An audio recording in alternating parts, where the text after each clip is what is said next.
सोचते सारे ही हैं। मज़े की बात बताऊं, आप कभी जाके देखा करें किसी ना चाय के ढाबे पे जाके ना, कभी ईव्स ड्रॉपिंग का नाम सुना है? कान लगा के सुनना। कभी चाय के ढाबे पे 2-3 मेज़ों पे ना कभी गुफ्तगू को सुना करें, 80% गुफ्तगू यही होती है, यार असी ने काम कर ली है, जॉब छड़ दी है। जब 3 दोस्त मिलते हैं ना तो डिस्कशन में 80% होता ही है। हकीकत बता रहा हूँ मैं, देसी ज़बान में बता रहा हूँ, असी बड़ा रोल रहे हैं। ए जॉब ने सानू कख नहीं देना, ए बिजनेस करने, ए करने, वो करने, रात को सोंदे ने, सवेरे उठते हैं तो बॉस की कॉल आई जाती है, चल उत्थे ऑफिस पहुँच। सारे प्लान होते थे उत्थे ही, फिर वही circle. Job is a slow poison. Job is a slow poison. ये आपको एक पॉइजन देते हैं और वो होती है सैलरी। आप उसके साथ अपनी घर की ज़रूरियात अटैच करते हैं और वो आपका फिर साइकिल चलता है, फिर शादी होती है, बच्चे, और ये इट्स नेचुरल प्रोसेस।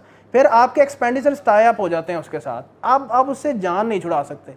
अब आप नहीं सर्वाइव कर पाओगे अगर आप थोड़ी देर के लिए सैलरी रोकें और सोचें कि आप बिज़नेस शुरू करना है। और बिज़नेस में तो होता ही है कि शुरू में तो पता ही नहीं है कि आपके पास प्रॉफिट्स आने हैं कि नहीं आने, तो will you be able to survive in that situation?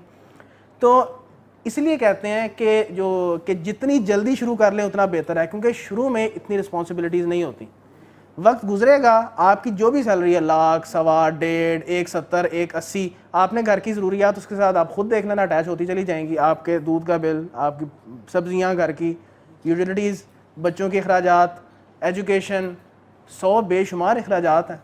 कल शुरू कहते बुढ़ी नाल अटैच हो जाए तो लग समझ आए, तो पूरा साइकिल है, आप उससे अपने नहीं बचा सकते। और इसलिए कहते हैं कि स्वीट पॉइजन है इन द लॉन्ग रन, आप इससे जान नहीं छुड़ा सकते। कितने फिर लोग बाद में मिलते हैं 35, 40, 45 साल की एज में, यार बड़ा गलत किया है कि उदों कोई कदम नहीं चुके।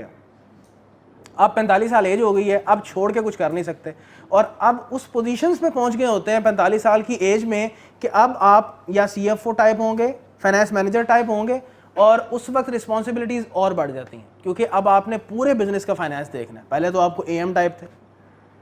जितनी ऊपर की पोस्ट पे जाते हैं उतना ही ज़्यादा मुसीबतें हैं, मैं आपको बताऊं।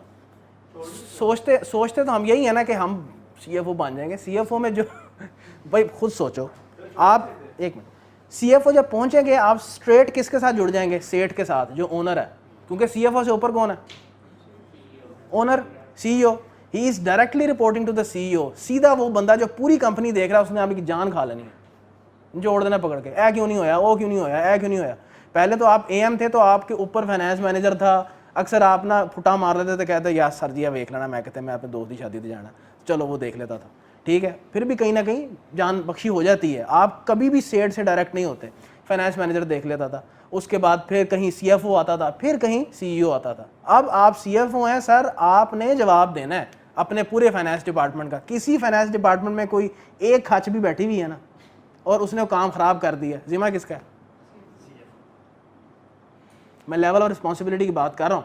अब वो इस स्टेज पे होते हैं, मैं कहता यार कितने टुर जाइए, हूँ तो ऐसी कुछ नहीं कर सकते, अब तो CF जहाँ है बट ठीक है, चुप करके लगे रहे।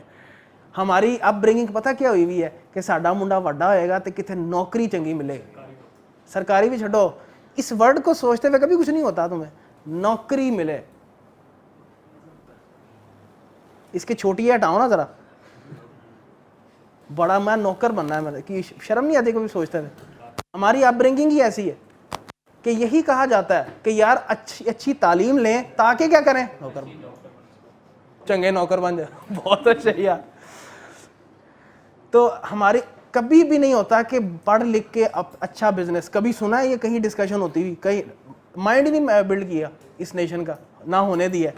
अब आके ट्रेंड चेंज हो रहा है। जब चपेड़ें पड़ी ना मार्केट में जाके और जॉब्स नहीं मिली,